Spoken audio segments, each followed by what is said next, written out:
तो हम लोग यहाँ पे बात कर रहे थे कि सॉलिड, ये क्वेश्चंस हमें दे रखे थे, ठीक है। तो क्वेश्चन वन यस है, sir. Why solids are rigid. पहली चीज क्या है, सॉलिड रिजिड या इनकम्प्रेसिबल क्यों होते हैं? तो आंसर क्या है इसका, बोलो। जैसे मॉलिक्यूल्स सर काफी स्ट्रॉन्ग तरीके से जुड़े होते हैं। मॉलिक्यूल्स एक दूसरे के बहुत ज़्यादा करीब होते हैं, बहुत ज़्यादा पास में यस होते हैं, सर। जिसकी वजह से अगर उसको हम लोग कंप्रेस दबाएंगे तो नहीं वो होते। और पास नहीं जा सकते, ठीक है। तो yes inter sir. Molecular distance क्या होता है, बहुत ही ज़्यादा कम होता है, जिसकी वजह से कम वो होता है। और कंप्रेस नहीं हो सकता। Why do solids have definite volume? इसका भी रीज़न यही है कि डेफिनेट वॉल्यूम इसलिए होती है, एग्जैक्ट वॉल्यूम इसलिए होती है क्योंकि इनके बीच में इंटरमॉलिक्यूलर फोर्स होती है जो कि स्ट्रांग होती है। और यस इंटरमॉलिक्यूलर सर। फोर्स अगर स्ट्रांग होगी तो वो मूव, वॉल्यूम उसकी जो है वो चेंज नहीं होगी, नहीं होगी। ठीक है। वॉल्यूम क्या रहेगी, कांस्टेंट रहेगी। तो जैसे गैसेस यस होती है सर। उनकी जो वॉल्यूम होती है वो कांस्टेंट नहीं होती, वो चेंज हो जाती है, क्योंकि इंटरमॉलिक्यूलर फोर्स क्या है, बहुत ही ज़्यादा वीक है। इंटरमॉलिक्यूलर यस फोर्स वीक होगा तो इंटरमॉलिक्यूलर डिस्टेंस क्या हो जाएगा, ज़्यादा हो जाएगा, और molecules are free to move. Gas में क्या होता है, मॉलिक्यूल्स फ्री होते हैं। गैस यस की सर। अगर हम लोग बात करें, molecules are free to move, फिर आराम से वो मूव कर सकते हैं। लेकिन सॉलिड स्टेट में इंटरमॉलिक्यूलर फोर्स क्या होती है, स्ट्रॉन्ग। बहुत ही ज़्यादा हाई होती है, जिसकी वजह से yes. Molecules can not move नहीं मूव। कर। अगर वो मूव नहीं करेंगे तो उनकी जो शेप है वो भी सेम रहेगी, वो रिजिड भी रहेंगे, और उनकी वॉल्यूम भी क्या रहेगी, कांस्टेंट या डेफिनेट वैल्यू ही रहेगी उसकी, ठीक है। Yes sir. इसके बारे में ये हो गया था। अब हमें यहाँ से बताना है, why glass is considered as super cooled liquid. तो ग्लास को हम लोग सुपर कूल्ड लिक्विड क्यों बोलते हैं? तो ग्लास क्या करता है, glass has a tendency to flow. Glass की क्या होती है, टेंडेंसी होती है कि वो फ्लो कर सके। फ्लो कर कैसे सकते कर सके, जो एंशियंट मॉन्यूमेंट्स हैं, जो एंशियंट को तो प्राचीन बोलते हैं हिंदी में, हैं। तो यस जो वो सर। बहुत पुरानी जो बिल्डिंग्स हैं, जो मॉन्यूमेंट्स हैं या जो महल हैं, उनके अंदर जो शीशे लगे हुए हैं वो ऊपर से क्या है, पतले हैं, और नीचे से क्या है, मोटे हैं। इससे क्या हमें पता चल रहा है कि इतने टाइम में ग्लास क्या किया है, ऊपर से पिघल के नीचे की तरफ मूव कर गया है टूवर्ड्स ग्रेविटी, ठीक है। अगर ऐसा यस सर। हुआ है तो मतलब ग्लास मूव कर रहा है। मूव करने की टेंडेंसी किसकी होती है, लिक्विड की होती है। तो यस सर। ग्लास के को क्या बोला गया है, सुपर कूल्ड लिक्विड। सुपर तो कूल ग्लास को लिक्विड। लिक्विड बोला गया है। और सुपर कूल्ड यस क्यों, सर। क्योंकि लिक्विड क्या करते हैं, उनकी शेप कांस्टेंट नहीं रहती। तो ग्लास की भी शेप यस सर, ये कांस्टेंट नहीं फ्लो रहती। करते हैं। और लिक्विड क्या करते हैं, फ्लो कर सकते हैं, ग्लास भी क्या कर रहा है, फ्लो कर रहा है। लेकिन जितना नॉर्मल लिक्विड फ्लो कर पाते हैं, ग्लास उतने अच्छे से फ्लो नहीं करता। तो मतलब क्या बोला है कि लिक्विड को बहुत ही ज़्यादा ठंडा कर दिया है। बहुत ही ज़्यादा ठंडा करने के बाद वो एक ठंडा लिक्विड बन गया बेसिकली, जो मूव तो नहीं कर यस रहा, सर। लेकिन वो बहुत एकदम से हमें नहीं दिखता कि वो मूव कर रहा है, लेकिन वो बहुत धीरे धीरे वो मूव करता है, ठीक है।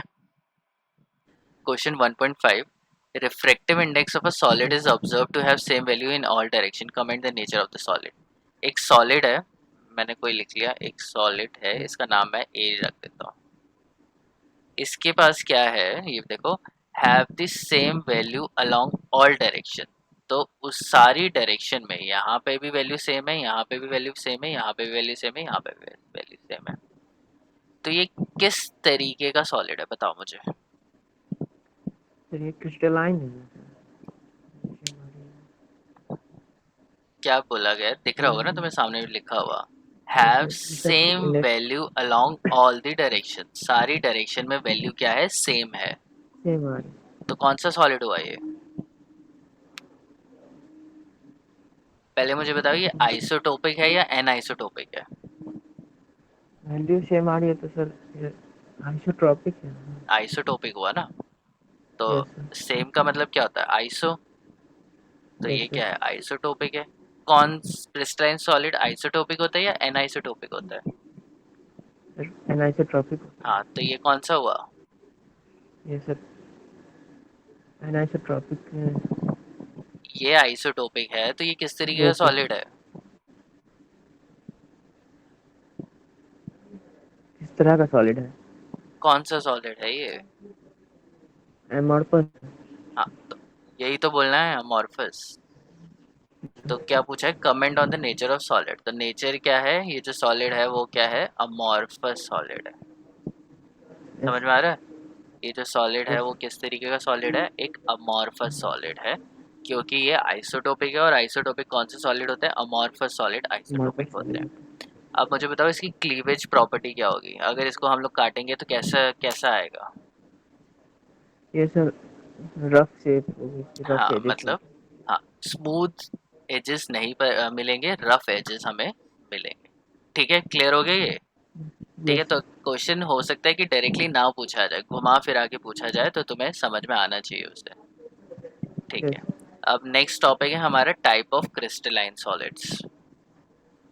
ये भी टॉपिक थोड़ा बड़ा है और इसको तुम्हें याद रखना है। तो क्या पूछा गया है, type of crystalline solid, crystalline solid किस तरीके के होते हैं। तो बेसिकली चार तरीके के क्रिस्टलाइन सॉलिड होते हैं। पहला है कोवलेंट सॉलिड या नॉन पोलर सॉलिड, लिख देता हूँ। एक होता है आयनिक सॉलिड,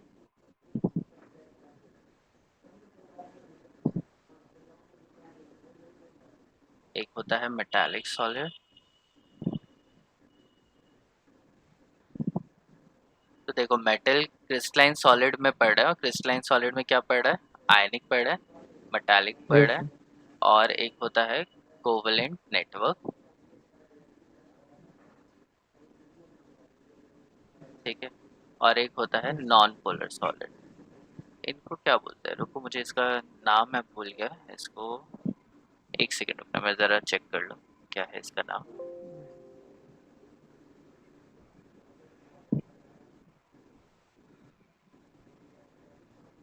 मॉलिक्यूलर सॉलिड्स, हाँ।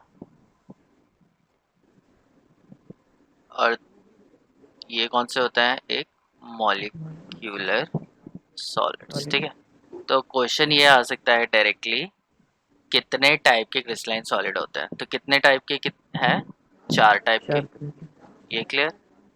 कौन यस कौन से हैं, molecular solid, ionic solid, metallic solid and metallic covalent solid solid. तो जैसे हम लोग क्रिस्टलाइन सॉलिड की जब हम लोग बात कर रहे थे, तो हमने पहले बात करी थी कि सॉलिड में मेटल क्रिस्टलाइन सॉलिड कौन से होते हैं, जितने भी मेटल होते हैं उन्हें क्रिस्टलाइन सॉलिड बोला जाता है। यस ठीक है, उसके बाद में बताया था जितने भी आयनिक सॉलिड होते हैं उनको भी क्या होता है, क्रिस्टलाइन सॉलिड में। क्रिस्टलाइन सॉलिड बोला जाता हाँ है ठीक है, और ऐसे यस सॉलिड जो सॉलिड क्रिस्टल्स की तरह दिखते हैं।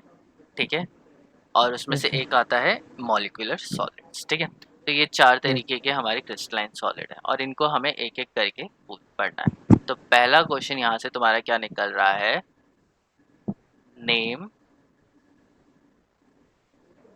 Four crystalline solid.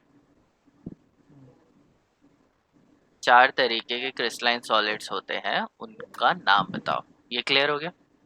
Yes sir ठीक, अब चार है molecular, ionic, metallic and covalent. Ionic metallic तुम्हें पहले ही पता होगा, अब दूसरा क्या है, यस मॉलिक्यूलर और कोवलेंट। ठीक है, कोवलेंट यस तो पहले हम लोग पढ़ेंगे मॉलिक्यूलर।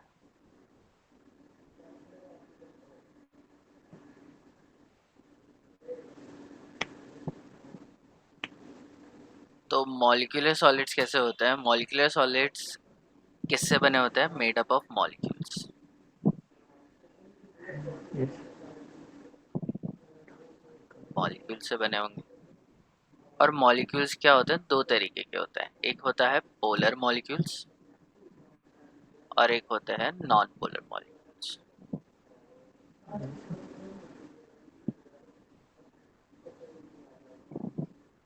ठीक है, यस तो पोलर मॉलिक्यूल्स क्या होंगे, नॉन पोलर मॉलिक्यूल्स क्या होंगे, बताओ।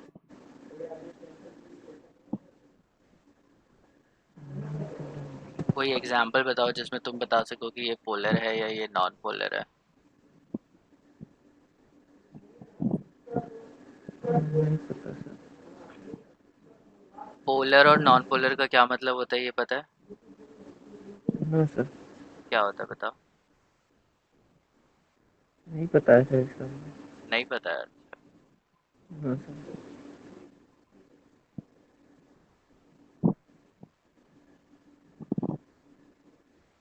तो दो तरीके के मॉलिक्यूल्स होते हैं, एक होता है पोलर और एक होता है नॉन पोलर। मुझे यहाँ नहीं लिखना चाहिए इसको। एक हो गया पोलर, एक हो गया नॉन पोलर, और पोलर में एक और आता है हाइड्रोजन बॉन्डेड।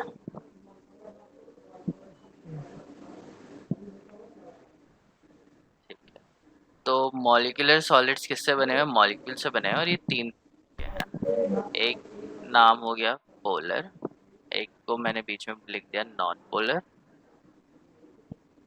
और एक हो गया हाइड्रोजन बॉन्डेड। हाइड्रोजन बॉन्डिंग क्या होती है ये पता है?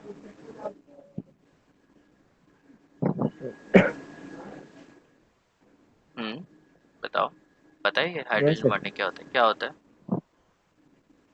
तो सर जैसे कि सर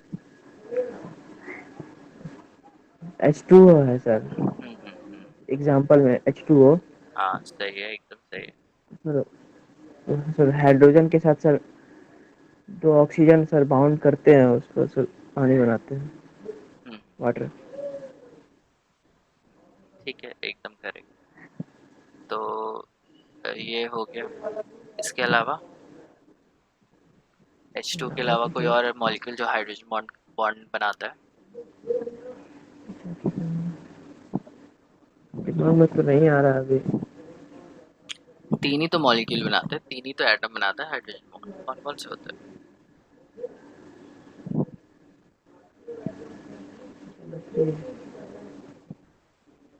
अच्छा चलो, नहीं आता तो ये तीनों चीज़ें मुझे पढ़ानी पड़ेंगी कि पोलर क्या होता है, नॉन पोलर क्या होता है, हाइड्रोजन बॉन्डेड क्या होता है। तो पहले हम लोग बात करते हैं polar molecule.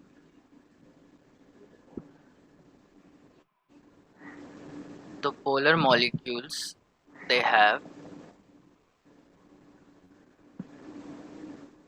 Non zero dipole moment. इनका जो डायपोल मोमेंट होता है वो नॉन जीरो होता है। ठीक है, डायपोल मोमेंट यस क्या है? नॉन जीरो है। अब ये डायपोल मोमेंट क्या होता है, तो पहले इससे हमें पहले पता होना चाहिए कि डायपोल क्या होता है।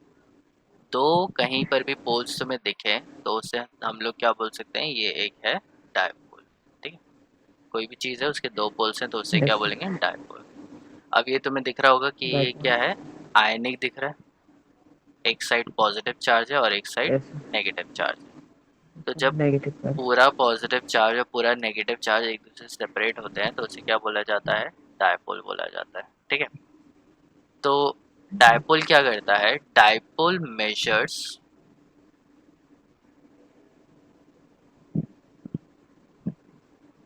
The ionic property. ठीक है, क्या मेजर करता है डायपोल कि कितना यस ज़्यादा मॉलिक्यूल आयनिक होगा। ठीक है, अब मॉलिक्यूल या तो हो सकता है कोवलेंट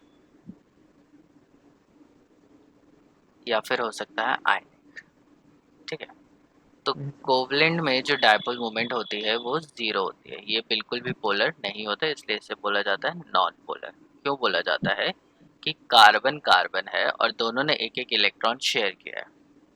इलेक्ट्रॉन शेयर किया है तो किसी के पास पॉजिटिव चार्ज या किसी के पास नेगेटिव चार्ज नहीं आता है। समझ में आया? आयनिक के यस केस में सोडियम ने अपना इलेक्ट्रॉन दे दिया और क्लोरीन ने इलेक्ट्रॉन ले लिया, तो इसने क्या बना लिया? NaCl बना लिया। अब ये क्या बन गया? डायपोल बन गया। दिख रहा है? तो यस ये अगर डायपोल बन गया तो इसमें ये क्या होगा? आयनिक कंपाउंड होगा। आयनिक कंपाउंड क्या होते हैं? जिसके अंदर आयंस होते हैं। ठीक है, तो यस केटायन है और एनायन है और वो दोनों क्या है? एक दूसरे से सेपरेट है और उन्होंने क्या बना लिया? डायपोल बना लिया, तो ये आयनिक कंपाउंड है। तो जो जिनके पास आयंस होते हैं ना, ये पूरा पूरा आयन होता है, उनको हम लोग बोलते हैं पोलर। उन यस मॉलिक्यूल्स को क्या बोलते हैं? पोलर। बोला। ठीक है, पोलर क्या होता है? कोई भी चीज जिसके दो पोल्स हों। ठीक है, जैसे मैग्नेट होती है। Yes sir. ठीक है, एक साउथ पोल होता है और एक नॉर्थ नॉट पोल होता है। इसी तरीके से डायपोल है, और डायपोल का क्या है? एक पॉजिटिव पोल है और एक क्या है? नेगेटिव पोल है। Negative pole. तो इसी डायपोल, ये जो डायपोल है, पोल तो दिख ही रहा होगा। ठीक है, पोल की वजह यस से ही इसको हम बोलते हैं पोलर होता है ये। ठीक है, मतलब यस चार्जेस क्या होते हैं? सेपरेट होते हैं, पॉजिटिव एक साइड और नेगेटिव एक साइड। इतना क्लियर हो गया? यस ठीक ठीक। कोवलेंट में कार्बन और कार्बन के बीच में जो बॉन्ड बना है वो शेयरिंग से बना है, ठीक है। शेयरिंग से बना यस है तो ना ही इस कार्बन के ऊपर कोई चार्ज है ना ही इस कार्बन के ऊपर चार्ज है। अब इनके ऊपर चार्ज है नहीं है, तो ये डायपोल है? No sir. ये डायपोल यस सर। नहीं है। डायपोल नहीं है तो ये पोलर होगा? ये पोलर नो सर। नहीं होगा। तो अगर ये पोलर नहीं है तो इसे क्या बोला जाएगा? Non polar. Non polar. समझ में आया? Yes sir. ठीक है। तो ये हो गया पोलर और ये लेफ्ट साइड पे हो गया हमारा ओके। नॉन पोलर, ठीक है। अब कोई भी जो मॉलिक्यूल होता है वो ना ही 100% आयनिक होता है और ना ही 100% कोवलेंट होता है, ठीक है। Yes sir. मोस्टली जो मॉलिक्यूल्स होते हैं वो 100% आयनिक भी नहीं होंगे और 100% कोवलेंट भी नहीं होंगे। इंटरमीडिएट होता है, हो सकता है कि 50% आयनिक करेक्टर हो, 70% आयनिक करेक्टर हो या 10% आयनिक करेक्टर हो, ठीक है। यस। तो इससे क्या पता चलता है कि जो मॉलिक्यूल्स कोवलेंट होते हैं उनके अंदर भी क्या होती है, कुछ पोलैरिटी होती है, ठीक है। तो कैसे ये पता चलेगा मॉलिक्यूल्स में? फॉर एग्जांपल जैसे वाटर है।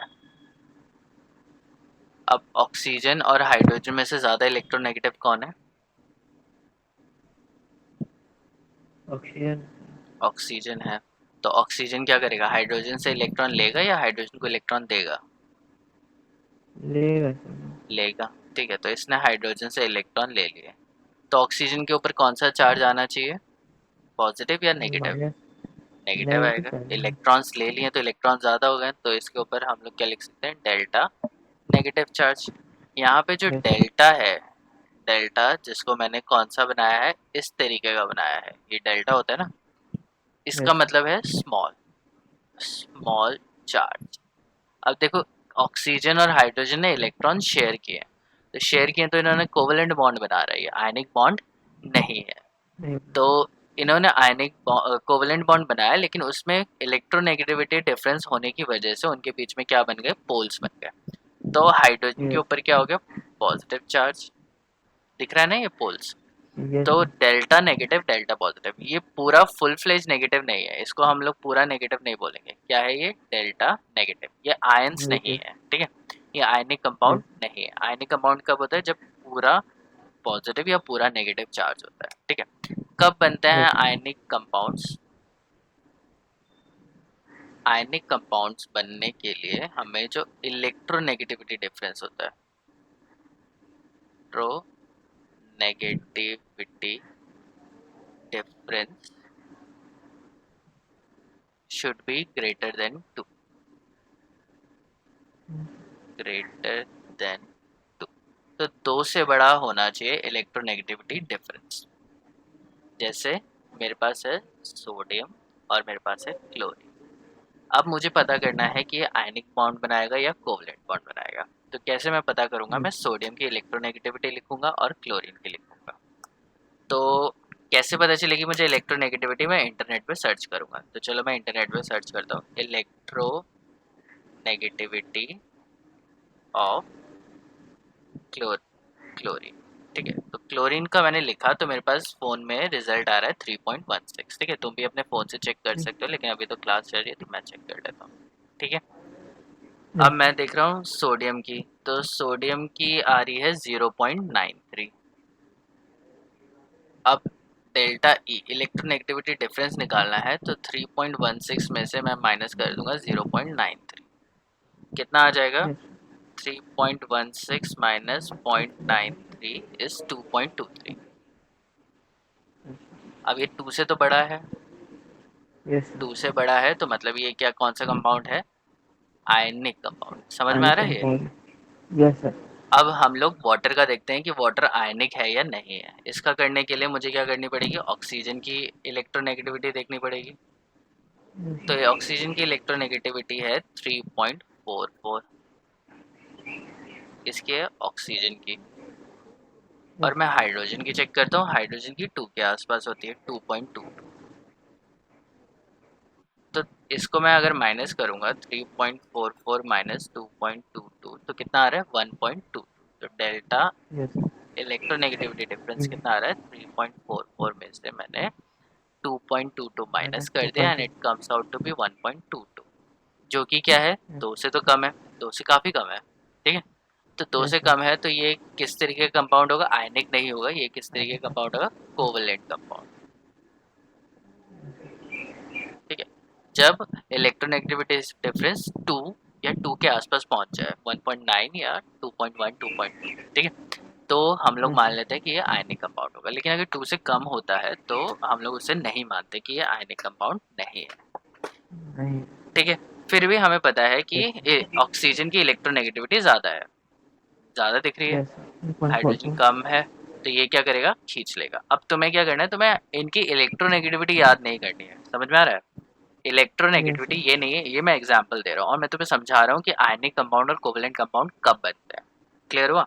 यस तो ये देख लेना, अगर तुम्हें कहीं भी कंफ्यूजन हो रही है कि ये कंपाउंड आयनिक होगा या कोवलेंट होगा, तो क्या करोगे, दोनों जो एटम्स हैं उनकी इलेक्ट्रोनेगेटिविटी लिखोगे और उसको माइनस कर दोगे। माइनस करने के बाद अगर वैल्यू 2 से ज़्यादा आई तो तुम्हें पता चल जाएगा कि कोवलेंट। आयनिक है, और अगर उससे कम आई तो यस सर। मतलब क्या है, वो कोवलेंट कंपाउंड है। इतना कोवलेंट है। क्लियर हो गया, यस सर। ठीक है।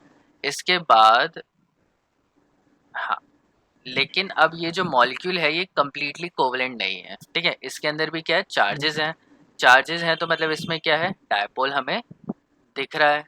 तो डायपोल है यस तो सर। ये क्या है, हो सकता है ये पोलर हो, समझ में आ रहा है, हो यस सकता है पोलर हो, है तो ये कोवलेंट कंपाउंड, तो इसको हम लोग क्या बोलेंगे, पोलर कोवलेंट कंपाउंड, समझ में आया, yes sir. Polar covalent covalent compound. तो ऐसे कंपाउंड। बहुत सारे कंपाउंड्स हैं जो कि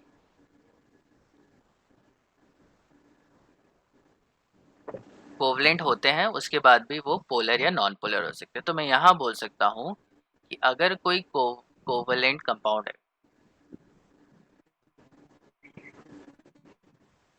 तो वो दो तरीके का हो सकता है, एक हो सकता है पोलर और एक हो सकता है नॉन पोलर, समझ में आया? यस।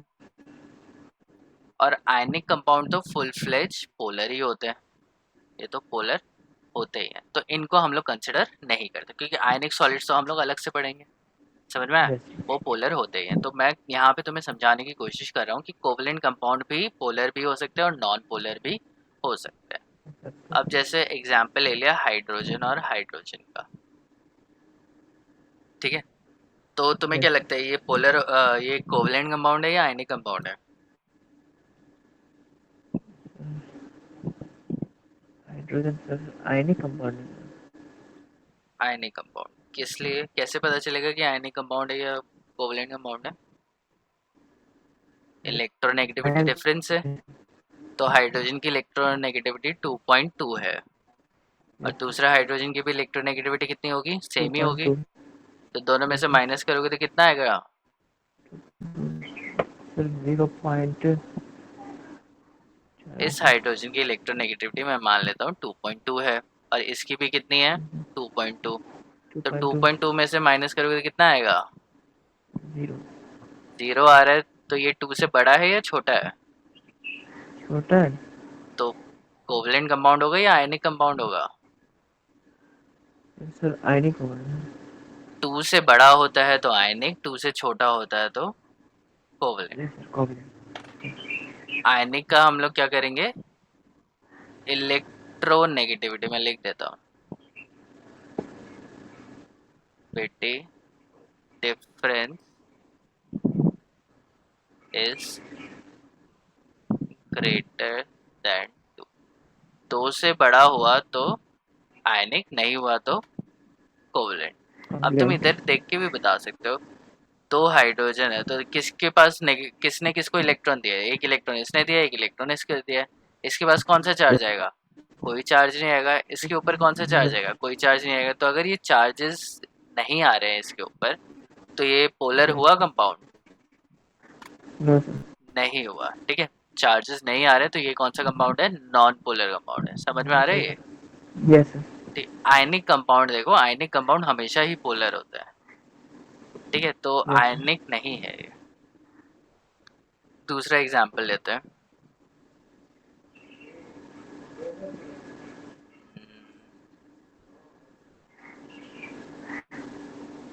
BeCl2, तो ये एक कोवलेंट कंपाउंड है, ठीक है। मैंने तुम्हें पहले ही बता दिया कि कोवलेंट है, ये आयनिक नहीं है। अब मुझे बताओ बेरिलियम और कार्बन में से ज़्यादा इलेक्ट्रोनेगेटिव कौन है? पोटेशियम, कार्बन, बेरिलियम है ना? क्लोरीन है, क्लोरीन राइट साइड पे है, ज़्यादा क्लोरीन इलेक्ट्रोनेगेटिव। तो क्लोरीन क्या करेगा, इलेक्ट्रॉन लेगा तो इसके ऊपर कौन सा चार्ज आएगा, माइनस आएगा, और इसके पास क्या आएगा, प्लस डेल्टा चार्ज, नेगेटिव दूसरे क्लोरीन के पास, जैसा और यहाँ पे क्या आएगा, दूसरे को plus charge. Delta positive, delta positive, दो डेल्टा पॉजिटिव चार्ज आएगा, ठीक है, या ट्वाइस ऑफ डेल्टा पॉजिटिव, ठीक है। यस। अब ये मुझे देखना है कि ये पोलर है या नहीं है, या ये नॉन पोलर है। तो पोलर और नॉन पोलर कैसे पता चलेगा, आयंस तो हैं। अब देखो आयंस होना ज़रूरी नहीं होता। आयन अगर कंपाउंड आयनिक दिख रहा है लेकिन उसका अगर डायपोल मोमेंट ज़ीरो है तो वो नॉन पोलर होगा। तो कैसे पता चलेगा, अगर डायपोल मोमेंट म्यू, किस क्या बोलते हैं, म्यू, अगर ये ज़ीरो है, इसको वो सिंपल है, तो वो नॉन पोलर कंपाउंड है। अगर dipole moment is not equal to zero, अगर वो ज़ीरो के इक्वल नहीं है तो वो क्या हो गया, पोलर कंपाउंड है। इतना समझ में आ गया? यस। तो अब हमें क्या करना है, डायपोल मोमेंट ढूंढनी है, तभी हम लोग बता सकते हैं कि ये पोलर है या नहीं है। तो डायपोल मोमेंट ढूंढने के लिए मैंने लिया है यहाँ से बेरिलियम, और यहाँ पे है क्लोरीन, और यहाँ पे क्या है, क्लोरीन, ठीक है। अब मैं एक एरो बनाऊंगा यहाँ से यहाँ तक, और यहाँ से यहाँ तक, ठीक है। अब ये डायपोल मोमेंट का जो सिंबल होता है वो इस तरीके से होता है। इसका किससे डिनोट किया जाता है, म्यू से किया जाता है, और इसका सिंबल ये होता यस। है। ये क्या है, इसका हेड, और ये क्या है, इसकी टेल, ठीक है। ये वाला हेड है एरो का, ऊपर वाला हेड हो गया, और ये पीछे वाला क्या है, टेल है। टेन। ये क्लियर? जो हेड होता है वो होता है टूवर्ड्स इलेक्ट्रोनेगेटिव एटम, इसकी तरफ होगा, इलेक्ट्रोनेगेटिव एटम की तरफ होगा, ठीक है। और ये क्या होगा, फ्रॉम लेस इलेक्ट्रोनेगेटिव एटम।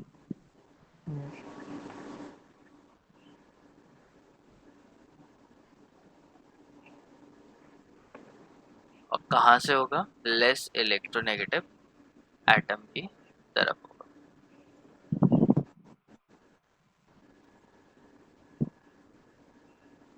ये क्लियर हो गया? Yes sir. ठीक है, तो मैं फिर से करके दिखाता हूँ। जैसे मेरे पास ऑक्सीजन और हाइड्रोजन है, इसमें से ज़्यादा इलेक्ट्रोनेगेटिव कौन है, इलेक्ट्रोनेगेटिव सर, ऑक्सीजन है। ऑक्सीजन है। तो ऑक्सीजन की तरफ मैं क्या बनाऊंगा, हेड, और हाइड्रोजन की तरफ क्या बनाऊंगा, टेल। टेन। क्लियर हो गया? यस। ठीक है। अगर मेरे पास सी और सी एल है, कार्बन और क्लोरीन, तो ज़्यादा इलेक्ट्रोनेगेटिव कौन है, क्लोरीन। क्लोरीन। तो क्लोरीन की तरफ क्या होगा, हेड, और कार्बन की तरफ क्या होगा, टेल। टेन। ये क्लियर हुआ? और ये बोरॉन है, और बोरॉन के साथ लगा है फ्लोरीन, कहाँ से बनेगा, यस सर, एफ की तरफ सर हेड होना चाहिए। हाँ तो मैं ये कह रहा था एफ की तरफ हेड होना चाहिए, और बोरॉन की तरफ क्या होगा, टेल होगा, टेन। ठीक है। तो इसे हम लोग बोलते हैं बॉन्ड डायपोल मोमेंट। बॉन्ड के देख रहे हैं, एक बॉन्ड का देख रहे हैं, तो इसे हम लोग बोलेंगे बॉन्ड डायपोल मोमेंट। तो ये हो गया बॉन्ड डायपोल मोमेंट, चलो ठीक। अब इससे हमें क्या करना है, पूरे मॉलिक्यूल को देख के बताना है कि वो पोलर है या नॉन पोलर है। तो मेरे पास BeCl2 था,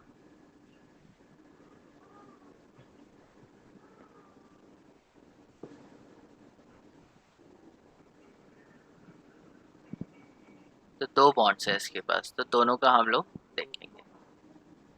तो हेड किस तरफ होना चाहिए बेरिलियम और क्लोरीन में से, क्लोरीन की तरह। क्लोरीन की तरफ। तो ये ये तो इस बॉन्ड का हो गया, इस बॉन्ड का किस साइड होना चाहिए? क्लोरीन की तरफ हेड होगा क्लोरीन सर की वो। तरफ होगा, सेम ही रहेगा। यस अब देखो ये क्या जा रहा है, मैं मान लेता हूँ +2 इधर जा रहा है और -2 इधर जा रहा है, तो टोटल डायपोल मोमेंट मॉलिक्यूल की क्या होगी?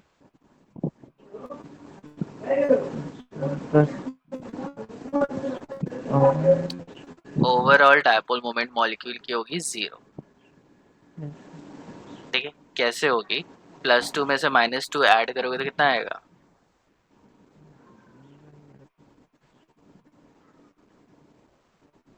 बताओ। +2 में -2 अगर ऐड कर दोगे तो यस कितना आएगा? जीरो ही 0 आएगा। तो है। ओवरऑल डायपोल मोमेंट क्या है? 0 है। अब ये देखो क्या होता है, ये जो डायपोल मोमेंट होती है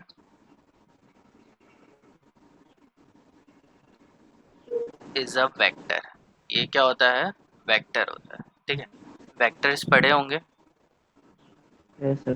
ठीक है, तो वेक्टर क्या होता है? कोई भी ऐसी क्वांटिटी जिसका क्या है, जिसके पास मैग्नीट्यूड है और साथ में डायरेक्शन भी है, यस ऐसी होता है। तो अगर कोई दो चीज़ें हैं जो ऐड हो रही हैं, तो वो उस पे डिपेंड करेगा कि वो किस डायरेक्शन में है। अगर दो चीज़ें अपोजिट डायरेक्शन में हुई तो उनका सम क्या हो जाएगा? 0 हो जाएगा। ठीक है, तो कोई वैल्यू है एक्स एक्सिस पे जिसका वैल्यू है +2, और दूसरी वैल्यू है एक्स माइनस एक्स एक्सिस पे जिसका वैल्यू है 2, मतलब -2। यस तो इन दोनों को अगर ऐड हो जाओ करोगे तो राइट हैंड साइड पे जितना है और लेफ्ट हैंड साइड पे जितना है, दोनों क्या हो जाएंगे? एक दूसरे से कैंसिल आउट हो जाएंगे, कट जाएंगे। ठीक है, यस तो टोटल ओवरऑल डायपोल मोमेंट क्या आएगा? 0। मतलब जीरो म्यू क्या आ गई? 0 आ गई। समझ में आ रही है? जीरो यस अगर म्यू 0 आ जाती है तो मॉलिक्यूल पोलर होता है या नॉन पोलर होता है? Non polar. Non polar. ठीक है, तो हेंस हम लोग लिख सकते हैं hence BeCl2 is non polar. Non polar. समझ में आ रहा है ये? Yes sir. तो इस तरीके से हम लोग फाइंड आउट कर सकते हैं कि मॉलिक्यूल पोलर है या नॉन पोलर है, कैसे उसका डायपोल मोमेंट निकाल के। बट साथ में हमें क्या देखना होता है कि हमें ये देखना होता है कि मॉलिक्यूल की डायरेक्शन क्या है, जो आयंस जो उसके अंदर बन रहे हैं उनकी डायरेक्शन क्या है। अगर आयंस की डायरेक्शन अपोजिट है तो वो एक दूसरे को कैंसिल कर देंगे और मॉलिक्यूल क्या बन जाएगा? नॉन पोलर बन जाएगा। समझ में आया? यस ठीक है, तो ऑक्सीजन की अगर मैं बात करूं, वाटर मॉलिक्यूल की बात करूं, तो यहाँ पे इसका जो है वो बॉन्ड डायरेक्शन ये होगी और यहाँ से क्या होगी? ये होगी। तो ओवरऑल कहाँ चला जाएगा? ऊपर चला जाएगा। ठीक है, एक लेफ्ट हैंड साइड से आ रहा है, एक राइट हैंड साइड से आ रहा है और दोनों सेम डायरेक्शन में जा रहा है। ठीक है, दोनों कहाँ यस कौन सी डायरेक्शन में जा रहे हैं? सेम डायरेक्शन में जा रहे हैं, तो इनका सेम रिजल्टेंट भी क्या होगा? ऊपर के साइड पे होगा, ज़्यादा होगा। ये दोनों एक दूसरे कैंसिल नहीं होते। कैंसिल कब होते हैं? जब ये इस डायरेक्शन में जा रहा होता है और ये इस डायरेक्शन में जा रहा होता है, तब ये दोनों कैंसिल हो जाते हैं। ठीक है, लेकिन अभी क्या है? दोनों सेम डायरेक्शन में जा रहे हैं, ऊपर की साइड जा रहे हैं, तो दोनों का मिलके क्या हो जाएगा? ऐड हो जाएगा, बड़ा हो जाएगा। तो वाटर क्या है? पोलर है, नॉन पोलर है? पोलर। तो इसलिए ये क्या हो गया? पोलर हो गया। तो इतना समझ में आ गया तुम्हें कि पोलर मॉलिक्यूल कौन यस से सर। होते हैं, नॉन पोलर मॉलिक्यूल्स कौन से होते हैं। ठीक है, यस क्या सर। देखते हैं हम लोग? डायपोल मोमेंट देखते हैं। डायपोल मोमेंट के हिसाब से हम लोग बता सकते हैं कि मॉलिक्यूल पोलर हो गया या नॉन पोलर हो गया। ठीक है, तो इसको इसका डिटेल है, बहुत ज़्यादा डिटेल है, उतनी डिटेल में हम लोग नहीं जा रहे हैं, वो सारा 11th क्लास में था, तो मैंने तुम्हें थोड़ा बेसिक बता दिया है। तो हम लोग यहाँ पे कर रहे थे मॉलिक्यूलर सॉलिड्स। तो मैंने बताया था मॉलिक्यूलर सॉलिड्स किस तरीके के होते हैं। ये made up of molecules, molecule से बने होते हैं, यस मॉलिक्यूल से बने होंगे। ठीक है, ये तीन तरीके के होते हैं बेसिकली जो इसमें हम लोग को पढ़ना है। एक हो गया पोलर, ठीक है, जिसके अंदर क्या आ जाएगा? रुको, एक हो गया नॉन पोलर और एक हो गया हाइड्रोजन बॉन्डेड। तो पोलर में डायपोल मोमेंट 0 नहीं होनी चाहिए, नॉन पोलर में डायपोल मोमेंट क्या होनी चाहिए? 0 होनी चाहिए। और हाइड्रोजन बॉन्ड में फ्लोरीन ऑक्सीजन और नाइट्रोजन, ये तीन एटम एलिमेंट्स के जो मॉलिक्यूल्स आएंगे उन्हें वो हाइड्रोजन बॉन्डिंग जनरली बनाते हैं। उसके लिए एक यस हाइड्रोजन डोनर और एक हाइड्रोजन एक्सेप्टर हमें चाहिए होगा। इतना क्लियर हो गया? Yes sir. ठीक है, तो अब हम लोग यहाँ पे थोड़ा पढ़ेंगे वंडरवॉल फोर्सेस के बारे में।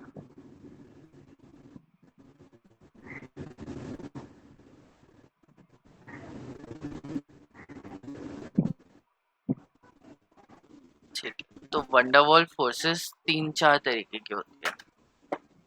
सबसे पहला होता है लंदन एंड डिस्पर्शन फोर्सेस।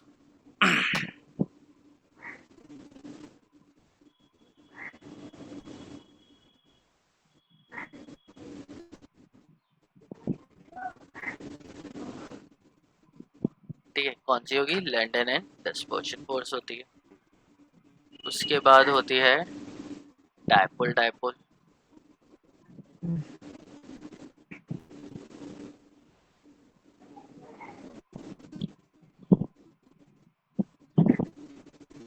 और यहाँ पे आ सकती है डायपोल इंड्यूस डायपोल। ठीक है, तो बेसिकली दो क्यों ही हम लोग यहाँ पे याद रखते हैं।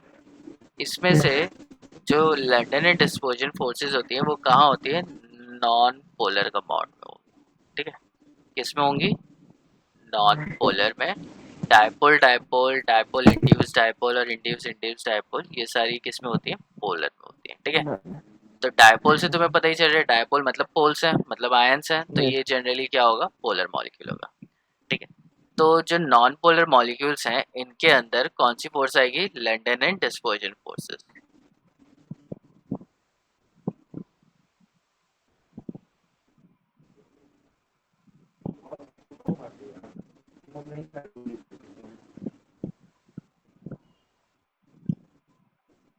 ठीक है, यस पोलर में क्या आएगा? डायपोल डायपोल आएगा। और हाइड्रोजन बॉन्डेड में कौन सी फोर्सेस आती हैं? हाइड्रोजन बॉन्ड आता है। ठीक है, यस तो हम लोग बात कर लेते हैं नॉन पोलर मॉलिक्यूल्स की। तो नॉन पोलर मॉलिक्यूल्स में मैंने तुम्हें बता दिया डिस्पर्जन और लंदन फोर्सेस होती हैं। पोलर यस मॉलिक्यूल में डायपोल डायपोल इंटरेक्शन होता है, हाइड्रोजन बॉन्डिंग में हाइड्रोजन बॉन्डिंग होती है। अब इनके मॉलिक्यूल्स हम लोग देखते हैं। तो पहला मॉलिक्यूल, मुझे तुम बताओ कि ये पोलर है या नॉन पोलर है? ये क्या है? ऑक्सीजन गैस है जिसको हम लोग O2 को लिखते हैं। क्या लग रहा है, ये पोलर है नॉन पोलर है? Non polar. नॉन पोलर, क्योंकि ऑक्सीजन और दूसरा ऑक्सीजन ने दोनों ने इलेक्ट्रॉन्स लिए हैं और इनके ऊपर कोई चार्ज नहीं आ रहा। तो नहीं इससे हमें पता चल रहा है कि ये क्या है? Non non polar. Polar molecule है। इतना क्लियर हो गया? तो नॉन यस पोलर है, तो जब ये सॉलिड बनेगा तो ये किस तरीके का सॉलिड बनेगा? मॉलिक्यूलर सॉलिड बन जाएगा। ठीक है, तो अब ऑक्सीजन तो गैस होती है, ऑक्सीजन क्या होती है? यस गैस होती है। अगर मैं उस गैस को ठंडा कर दूं, बहुत ज़्यादा ठंडा कर दूं, तो वो क्या हो जाएगा? लिक्विड में कन्वर्ट हो जाएगा। ठंडा करने के बाद यस सर लिक्विड में। लिक्विड में, और फिर लिक्विड को मैं और ठंडा कर दूं तो वो किस में कन्वर्ट हो जाएगा? सॉलिड में हो जाएगा। तो ऑक्सीजन जो रूम टेम्परेचर पे सॉलिड गैस है, उसको मैं कूल करूंगा, बहुत ज़्यादा ठंडा करूंगा, तो वो किस में कन्वर्ट हो जाएगा? O2 कौन सी स्टेट में? सॉलिड में। ठीक है, मतलब कैल्विन सॉलिड स्केल पे 2 या 3 कैल्विन पे ये क्या हो जाएगा? सॉलिड बन जाएगा। जब ये सॉलिड बनेगा तो किस टाइप का बनेगा? यस क्रिस्टलाइन सॉलिड बनेगा। और क्रिस्टलाइन सॉलिड में भी कौन सा सॉलिड? Molecular solid. और मॉलिक्यूलर में भी कौन सा सॉलिड? Non polar solid. ठीक है, समझ में आया? हम क्या पढ़ रहे हैं? क्रिस्टलाइन सॉलिड के टाइप्स पढ़ रहे हैं, उसमें क्या पढ़ रहे हैं? मॉलिक्यूलर सॉलिड पढ़ रहे हैं, और उसमें पहला टॉपिक हमारा क्या है? Non polar solid. तो ये जो ऑक्सीजन गैस है, जब ये ठंडी हो जाएगी, बहुत ज़्यादा ठंडी हो जाएगी, और ये क्या बन जाएगी? सॉलिड बन जाएगी। तब ये किस तरीके की होगी? एक क्रिस्टलाइन सॉलिड होगा जो कि मॉलिक्यूलर सॉलिड है, क्योंकि ऑक्सीजन तो मॉलिक्यूल है, तो ये किस में आएगा? मॉलिक्यूलर सॉलिड में आएगा। और ये किस तरीके का सॉलिड है? Non polar solid. ठीक है, सॉलिड। अभी नॉन पोलर सॉलिड हुआ, तो इसकी मुझे प्रॉपर्टीज बताओ। इसका मेल्टिंग पॉइंट कितना होना चाहिए?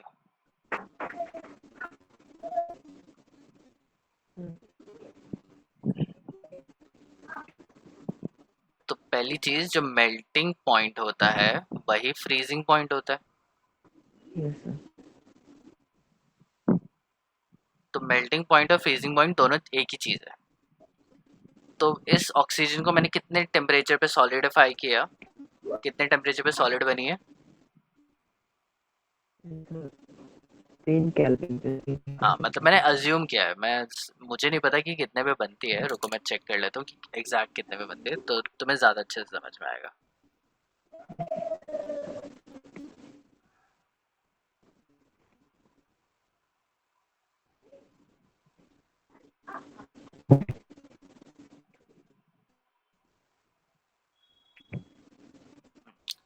-218 डिग्री सेल्सियस मेल्टिंग पॉइंट कितना है? -218 डिग्री सेल्सियस, 218.8 डिग्री सेल्सियस। ठीक है, तो इसका मेल्टिंग पॉइंट कम है या ज़्यादा है? ज़्यादा है। अरे माइनस में है ये। Yes sir, okay. जीरो कम है।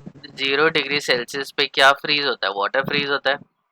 अब यस सर। वाटर से भी 218.8 डिग्री सेल्सियस अगर तुम नीचे लेके जाओगे, यस सर। तब ये ऑक्सीजन फ्रीज होगी, तब ये जाके सॉलिड बनेगी। अगर मैं इसको केल्विन में करूँ तो 273 ऐड कर देते हैं, 218.8, तो आ गया 54.2 केल्विन।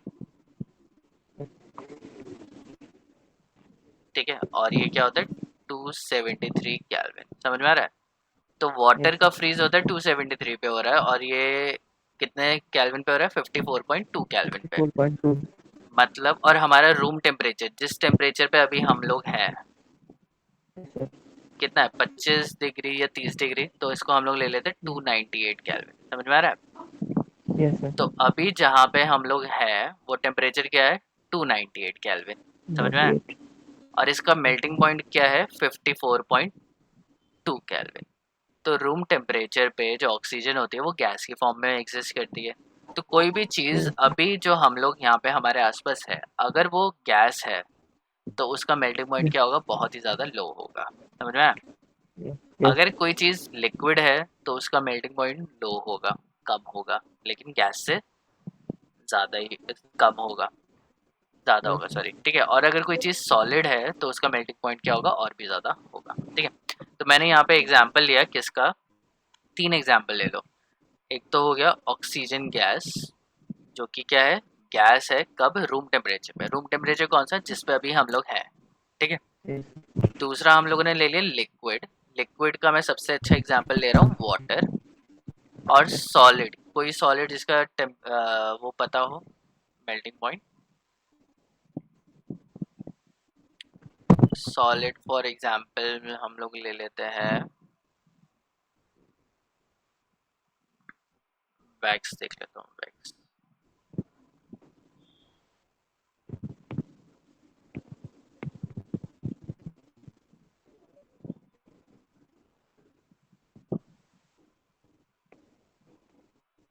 तो इसका मेल्टिंग पॉइंट है 68 डिग्री सेल्सियस, कंसिडर लेते हैं। ठीक है, तो वैक्स है। वैक्स क्या होती है? मोमबत्ती में जो वो होता है, ठीक है, जो मोम होता है जो पिघल जाता है, तो इसका जो मेल्टिंग पॉइंट है वो 68 डिग्री सेल्सियस हो गया।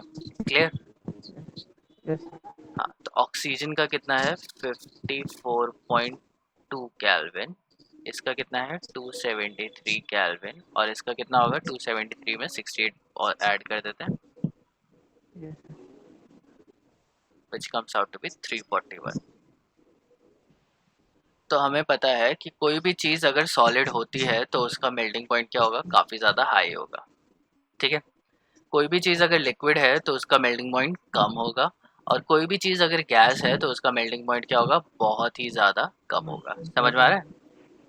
यस। तो एग्जाम्पल बताओ जो मॉलिक्यूलर सॉलिड्स हो और जिनका मेल्टिंग पॉइंट कम हो।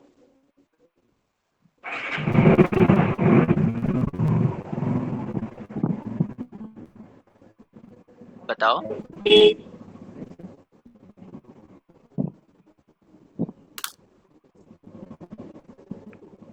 हेलो, सुन रहे हो? Yes sir. तो कोई ऐसी गैस बताओ जिसका मेल्टिंग पॉइंट काफी कम हो। कोई भी गैस होगी उसका मेल्टिंग पॉइंट कम ही होगा, समझ में आ रहा है? कौन कौन सी गैसेस है यस, हमारे एनवायरनमेंट में, जल्दी बताओ। हाइड्रोजन, ऑक्सीजन, हाँ, तो यहाँ पे नाइट्रोजन। अब मुझे बताओ, नाइट्रोजन ये पोलर है या नॉन पोलर है? नाइट्रोजन हाँ, क्या है, पोलर है नॉन नॉन? पोलर। देख के क्या लग रहा है? दो एटम्स हैं, एक नाइट्रोजन और दूसरा नाइट्रोजन। दोनों नाइट्रोजन में से ज्यादा नॉन इलेक्ट्रोनेगेटिव पोलर। कौन है? कोई भी नहीं है, दोनों इक्वली है, ठीक है। तो ये क्या यस। है?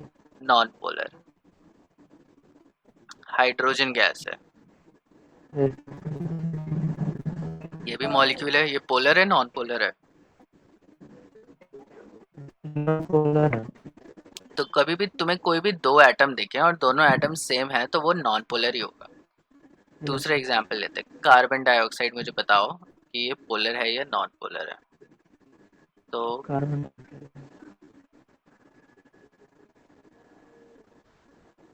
कार्बन डाइऑक्साइड क्या लग रहा है? नॉन पोलर है। नॉन पोलर क्यों नॉन पोलर है? दोनों साइड पे सर ऑक्सीजन है। हाँ, तो देखो यहाँ पे डायपोल मोमेंट इधर जाएगा, कार्बन और ऑक्सीजन में से ज्यादा इलेक्ट्रोनेगेटिव कौन है? ऑक्सीजन। और यहाँ से कहाँ जाएगा? इधर जाएगा। अब दोनों को ऐड करोगे तो डायपोल मोमेंट क्या आ जाएगा? जीरो। तो कार्बन डाइऑक्साइड भी क्या है? एक मॉलिक्यूलर सॉलिड है। समझ में आया? तो यहाँ पे हम लोग पढ़ रहे थे नॉन पोलर मॉलिक्यूलर सॉलिड। तो नॉन पोलर मॉलिक्यूलर सॉलिड में कौन सी फोर्सेस होती हैं? लंदन एंड डिस्पर्शन फोर्स, ठीक है। Yes sir. तो ये तुम्हें याद रखना पड़ेगा कि लंदन एंड डिस्पर्जन फोर्सेस होती है। तो लंदन तो सिटी के नाम से तुम्हें याद हो जाएगा, ठीक है। इसके यस अंदर सर। एग्जाम्पल्स कौन से हैं? अब तुम कोई सा भी बता सकते हो। कार्बन डाइऑक्साइड है, ऑक्सीजन है, अर्गन गैस है, हीलियम गैस है। जितनी भी सारी जो मोस्टली गैसेस होती है, नाइट्रोजन, वो जनरली क्या यस है? सर। नॉन पोलर है। नॉन पोलर हैं तो गैसेस हैं, और गैसेस का मेल्टिंग पॉइंट क्या होगा? बहुत ही ज़्यादा कम होगा। तो मेल्टिंग पॉइंट कम इनका क्या होगा। होता है? बहुत ही ज़्यादा कम होता है। लो की जगह मैं क्या लिखूंगा? Extremely low. समझ में आ रहा है? तो इनका जो यस सर। गैसेस का मेल्टिंग पॉइंट है वो कम किस लिए है? क्योंकि वो गैस है अभी। अगर उनका मेल्टिंग पॉइंट ज़्यादा होता तो या तो वो सॉलिड होता या फिर वो लिक्विड होता। तो कोई लिक्विड सी भी होता गैस तुम ले लो, उसका मॉलिक उसका जो मेल्टिंग पॉइंट है वो हर हालत में क्या होगा? बहुत ही ज़्यादा कम होगा। है। समझ में आया? कम होगा। Yes sir. ठीक है। अब आई गेस कि टाइम हो गया, मेरा दिन नेक्स्ट क्लास भी होती है, ठीक है। तो यस सर। मैं यहीं पर ही ख़त्म करता हूँ, इसके आगे मैं पढ़ाऊँगा। तो आज जितना हम लोगों ने पढ़ा है, क्या पढ़ा है हम लोगों ने? ज़्यादा नहीं पढ़ा है आज। तो ये 4 यस क्वेश्चंस किए थे, और उसके बाद मैंने तुम्हें बताया कि पोलर और नॉन पोलर क्या होता है, डायपोल मूवमेंट क्या होती है, ठीक है। इसको सर। तुम देखना, मैं वीडियो थोड़ी देर में अपलोड कर दूँगा क्लास के बाद, और मैं पीपीटी भी वहाँ पे लगा दूँगा, ठीक है। Yes sir.